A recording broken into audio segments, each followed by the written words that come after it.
नमस्कार मित्रो, मी ऋषिकेश वीरामुगटरावकर आणि पुनश्च सर्वांचं स्वागत करतो आपल्या बायो विथ ऋषी सर या चॅनलवर। जसं आपण लास्ट लेक्चरमध्ये आपली ह्यूमन एक्सक्रेटरी सिस्टीम स्टार्ट केली होती, त्यानंतर आपल्याला आज पोर्शन पाहायचा एक्सक्रेटरी सिस्टीमचा जे वेगळे ऑर्गन आहेत। सुरुवातीला आपण सांगितलं होतं की 4 ऑर्गन्स मिळून आपली एक्सक्रेटरी सिस्टीम फॉर्म झाली आहे।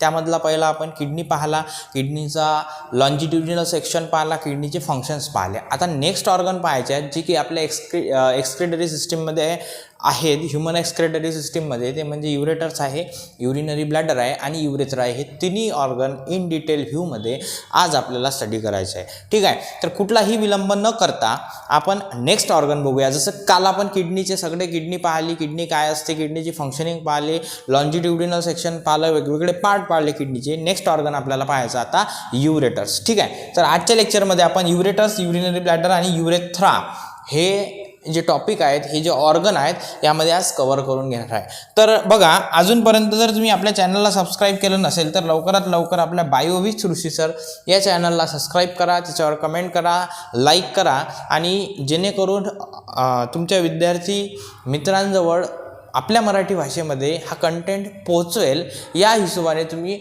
जास्तीत जास्त शेअर करत राहा। ठीक आहे, तर बघा, येऊया आपण आजच्या आपल्या टॉपिकवर। सर्वात पहिला ऑर्गन तुम्हाला म्हणजे किडनी नंतर जो एक्सक्रेटरी सिस्टीमचा नेक्स्ट ऑर्गन तुम्हाला सांगितला आहे तो म्हणजे युरेटर्स। आता युरेटर्स काय, दीज आर पेअरमध्ये, जसं किडनी पेअरमध्ये प्रेझेंट होती तसेच युरेटरसुद्धा पेअरमध्ये प्रेझेंट असतात। ट्युब्युलर स्ट्रक्चर आहे, मस्क्युलर स्ट्रक्चर आहे आणि त्याची लेंथ सांगितली आहे तुम्हाला 25 to 30 सेंटीमीटर लॉंग। म्हणजे एक पेअरमध्ये प्रेझेंट असणारं जे ट्युब्युलर स्ट्रक्चर आहे, मसल्सपासून बनलेलं आहे, त्याची लेंथ सांगितली आहे तुम्हाला 25 to 30 centimetre long. Ureters open in urinary bladder, म्हणजे जे आपल्या पेल्विक रिजनपासून स्टार्ट होऊ राहिले किडनीच्या, ते ओपन कुठं होतात, they are open in the urinary bladder posteriorly, that is from the behind. म्हणजे युरिनरी ब्लॅडरच्या मागच्या साईडला, पोस्टेरियर साईडला ते ओपन होऊ राहिले। स्टार्ट कुठून झाले होते, pelvic region of the kidney, हिलमपासून स्टार्ट पेल्विक रिजनपासून आले होते, एक लॉंग ट्यूब आल्या आणि ओपन झाल्या posterior side of the urinary bladder. त्याची लेंथ सांगितली आहे तुम्हाला 25 to 30 centimetre long. This opening are not guarded by any wall, आणि याच्या ज्या ओपनिंग आहेत युरिनरी ब्लॅडरमध्ये मागच्या साईडला, त्या कोणत्याच वॉलनी गार्ड झालेल्या नाही आहेत, म्हणजे कोणताच वॉल तिथं प्रेझेंट नाही आहे। त्यानंतर this opening are oblique in the wall of the bladder, this help in the preventing reflux of the urine from bladder to the ureters during micturition. बघा काय सांगितलं आहे की ह्या ओपनिंग अशा प्रकारे त्या युरिनरी ब्लॅडरमध्ये प्रेझेंट असतात जेणेकरून की जे युरिनरी ब्लॅडरमध्ये युरिन स्टोअर झालेली आहे ते रिफ्लक्स होऊ नये, ती रिटर्न युरिनरी ब्लॅडर टू किडनीमध्ये जाऊ नये, अशा प्रकारे याच्या ओपनिंग आहेत। कारण तिथं वॉल तर प्रेझेंट आहेच नाही, परंतु त्याची पोझिशनच अशी ठेवण्यात आलेली आहे की जेणेकरून जे स्टोअर झालेली आहे युरिन तुमच्या युरिनरी ब्लॅडरमध्ये, ते रिटर्न त्याचा रिव्हर्स फ्लो होऊ नये, रिफ्लक्स होऊ नये। ठीक आहे, जर फंक्शनचा विचार केला तुमचा युरेटर्सचा, the role of ureter is to transport urine from kidneys to the bladder, म्हणजे किडनीमध्ये जे फॉर्म होणारी युरिन आहे त्याला ट्रान्सपोर्ट करणे किडनीपासून तर युरिनरी ब्लॅडरपर्यंत, हे मेन फंक्शन्स आहे तुमच्या युरेटर्सचा। लक्षात आलं, दॅट इज अबाउट द युरेटर्स। ठीक आहे, नेक्स्ट ऑर्गन आपल्याला बघायचा आहे तो म्हणजे आता युरिनरी ब्लॅडर। युरेटर्स स्टार्ट झाले होते हिलम पेल्विक रिजनपासून किडनीच्या, त्याची ओपनिंग किंवा त्याचा एंड झाला युरिनरी ब्लॅडरमध्ये। ठीक आहे, किडनी पाहिली, आता युरेटर्स पाहिली, दोन्ही जे ऑर्गन होते ते पेअरमध्ये प्रेझेंट होते। नेक्स्ट ऑर्गन आहे युरिनरी ब्लॅडर, हा सिंग्युलर आहे, हा कोणत्या स्पेअरमध्ये प्रेझेंट नाही, हा सिंगल ऑर्गन प्रेझेंट आहे। It is muscular bag like structure. बघा आता ऑर्गन आहे कसा, एक बॅग लाईक स्ट्रक्चर प्रेझेंट आहे। ठीक आहे, बघा जर विचार केला तर ही जर तुमच्या किडनीज असतील आणि याच्यापासून हे दोन ज्या ट्युब्युलर 25 सेंटीमीटर लॉंग स्ट्रक्चर जे निघाले, हे एका बॅग लाईक स्ट्रक्चरमध्ये ओपन होतील आणि याला आपण म्हणणार आहे युरिनरी ब्लॅडर। हे जे तुम्हाला ट्रँग्युलर शेपचा जो ऑर्गन दिसून राहिला याला आपण म्हणू urinary bladder. Average capacity is about 700 ml, म्हणजे कॅपॅसिटी कशाची बघ तर युरिन स्टोअर करण्याची। युरिनरी ब्लॅडरचं फंक्शन आहे की ते युरिन स्टोअर करून ठेवते, त्याच्यासाठी ते स्टोरिंग कॅपॅसिटी किती आहे तर ते कॅपॅसिटी आहे अबाउट 700 ml। ठीक आहे, more than half litre and less than 1 liter, it is about 700 ml. ठीक आहे, wall of bladder has special type of muscle called as detrusor muscles। ज्या युरिनरी ब्लॅडरच्या वॉल्स आहेत त्याच्यामध्ये स्पेशल टाईप्सच्या मसल्स प्रेझेंट असतात आणि त्या मसल्सला कोणत्या टाईपच्या मसल्स आहेत त्या मसल्सला आपण म्हणतो डेट्रुसर मसल्स. ठीक आहे. नेक्स्ट आपल्याला सांगितलं आहे की these are the 3 layer of muscles in the bladder wall arrange in the longitudinal circular longitudinal manner. बघा, ज्या वॉल्स असतात युरिनरी ब्लॅडरच्या 3 लेअर्स असतात त्याच्यामध्ये प्रेझेंट. आधी 3 लेअर कसे असतात, एक लॉन्जिट्युडिनल, एक सर्क्युलर आणि परत एक लॉन्जिट्युडिनल, अशा 3 लेअर त्याच्यामध्ये प्रेझेंट असतात. लक्षात येऊ राहिलं ना, लेअर कशा अरेंज आहेत, एक लॉन्जिट्युडिनल, मिडल सर्क्युलर आणि तिसरी परत लॉन्जिट्युडिनल, म्हणजे लॉन्जिट्युडिनल सर्क्युलर लॉन्जिट्युडिनल अशा लेअर प्रेझेंट असतात. Posterior wall of bladder from inside show presence of a triangular area called as trigone. बघा, आता जर आपण इंटरनली विचार केला तुमच्या युरिनरी ब्लॅडरचा, तर बघा तुम्हाला दिसायला हा ऑर्गन समवॉट ट्रँगल शेप दिसते. एक्झॅक्ट ट्रँग्युलर नसतो हा, याला असे काही अँगल इथं नसतात, परंतु जर विचार केला तर हा ट्रँग्युलर शेप ऑर्गन आहे. याचा जर ऑर्गनचा विचार केला तर हा ट्रँग्युलर आहे, म्हणूनच याला आपण काय म्हणून राहिलो, ट्रायगॉन. ठीक आहे. त्यानंतर it is form by 2 openings of ureters and inner opening of urethra.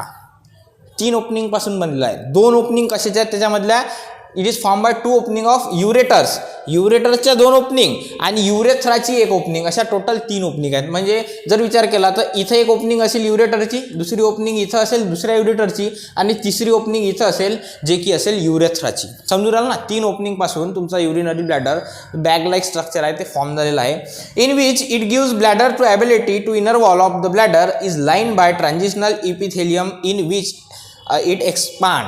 म्हणजे याच्यामध्ये ज्या स्पेशल टाईपच्या मसल्स प्रेझेंट असतात त्या ॲबिलिटी देतात त्याच्यामध्ये टू एक्सपांड, ते युरिनरी ब्लॅडर एक्सपांड. बघा, तुम्ही जर मिक्टुरेशन ही जी प्रोसेस आहे, म्हणजे मिक्टुरेशन म्हणजे काय तर हे लक्षात घ्या की releasing urine outside the body, बॉडीच्या बाहेर युरिन रिलीज करण्याच्या प्रोसेसला आपण मिक्टुरेशन म्हणतो.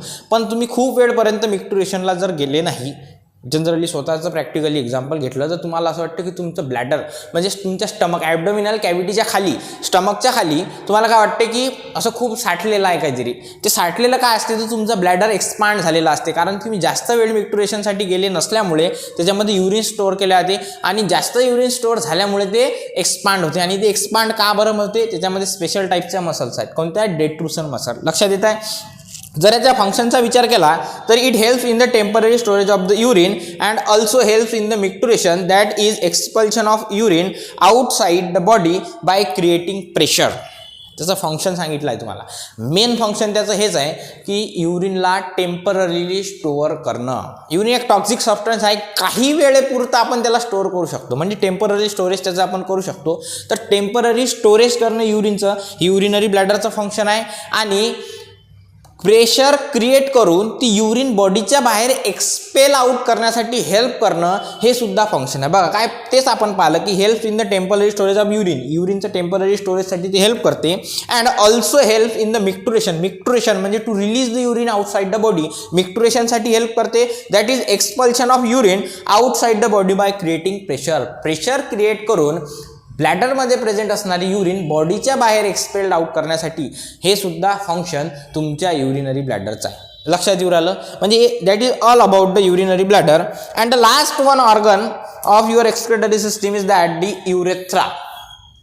आता युरेथ्रा काय, जसं तुम्हाला सांगितलं की ओपनिंग आहे, 3 ओपनिंग पासून तुमचा युरिनरी ब्लॅडर बनलेला आहे. 2 युरेटर्सच्या आहे आणि तिसरी युरेथ्राची. युरेथ्रा म्हणजे बॉडीच्या बाहेर, एक्सटेरियर म्हटलं तरी चालते आपण त्याला. ठीक आहे. It is a tubular structure. Urethra एक ट्युब्युलर स्ट्रक्चर आहे arising from bladder and opening to the exterior of the body.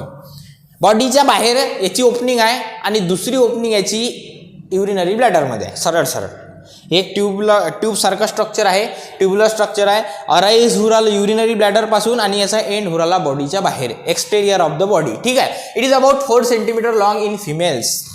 That is the most important point. युरेथ्राचा जर विचार केला तर 4 सेंटीमीटर लॉंग युरेथ्रा फिमेल्समध्ये असते आणि मेल्समध्ये विचार केला तर 20 सेंटीमीटर लॉंग. इथं मेल आणि फिमेल्समध्ये डिफरन्स आहे युरेथ्राच्या. जर फिमेलचा युरेथ्रा आहे तर त्याची लेंथ असेल 4 सेंटीमीटर आणि मेलचा जर युरेथ्रा आहे तर त्याची लेंथ असेल अबाउट 20 सेंटीमीटर. आता का बरं, due to short urethra urinary infection are common in females. फिमेल्समध्ये आणि मेल्समध्ये जर कंपॅरिझन केलं युरेथ्राचं तर फिमेल्समध्ये 4 सेंटीमीटर लॉंग आहे, मेल्समध्ये 20 सेंटीमीटर लॉंग आहे. म्हणजेच इन शॉर्ट फिमेल्समध्ये जो युरेथ्रा आहे तो शॉर्ट आहे आणि त्या शॉर्ट युरेथ्रामुळे फिमेल्समध्ये जास्तीत जास्त आपल्याला युरिन इन्फेक्शन बघायला मिळते. जे युरिन इन्फेक्शनचे केसेस आहेत मॅक्झिमम फिमेल्समध्ये असतात, कारण त्याच्यामध्ये जो युरेथ्रा आहे तो शॉर्टली प्रेझेंट असते. In females it is only urinary organ. आणि जर विचार केला तर फिमेल्समध्ये हा फक्त युरिन एक्सपेल्ड आउट करण्याचा ऑर्गन आहे. युरिनरी ज्याला आपण युरिनरी ऑर्गन म्हटलं, as it carries only urine, तो फक्त युरिन कॅरी करते. पण मेल्समध्ये तसं नाही आहे. In males it is urogenital organ. बघा युरोजेनायटल ऑर्गन आहे, म्हणजेच काय, it carries urine as well as semen. मेल्समध्ये तो फक्त युरिन कॅरी करत नाही, तो दोन गोष्टी कॅरी करते. एक म्हणजे सिमेन आणि दुसरं म्हणजे युरिन. युरिन आणि सिमेन ह्या दोन्ही गोष्टी जो ट्रान्सपोर्ट करते, जो कॅरी करते, त्यासाठी मेल्समध्ये याची जे लेंथ आहे ते 20 सेंटीमीटर आहे. लक्षात येऊ राहिलं.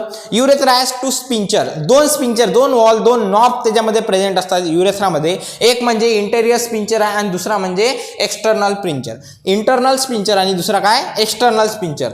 आता इंटरनल स्पिंचर बद्दल काय सांगितलं आहे की इनव्हॉलंटरी and made up of smooth muscles. Internal जे स्पिंचर आहे ते आपल्या इच्छेनुसार वर्क करत नाही, ते इनव्हॉलंटरी आहे. आणि कशापासून बनलेलं आहे तर स्मूथ मसल्सपासून. आणि तेच जर व्हॉलंटरी किंवा एक्सटर्नल स्पिंचरचा जर विचार केला तर एक्सटर्नल स्पिंचर काय व्हॉलंटरी आहे, made up of skeletal muscles. Skeletal मसल्सपासून बनलेला आहे आणि आपल्या इच्छेनुसार वर्क करते. ठीक आहे. जेव्हा आपली इच्छा असेल तेव्हाच आपण मिक्ट्रुशन करू शकतो on the basis of external sphincter. Internal sphincter is not voluntary, it is involuntary, made up of smooth muscle. And external sphincter is voluntary and made up of skeletal muscles. जर फंक्शनचा विचार केला तर it help in the propelling urine out of the bladder.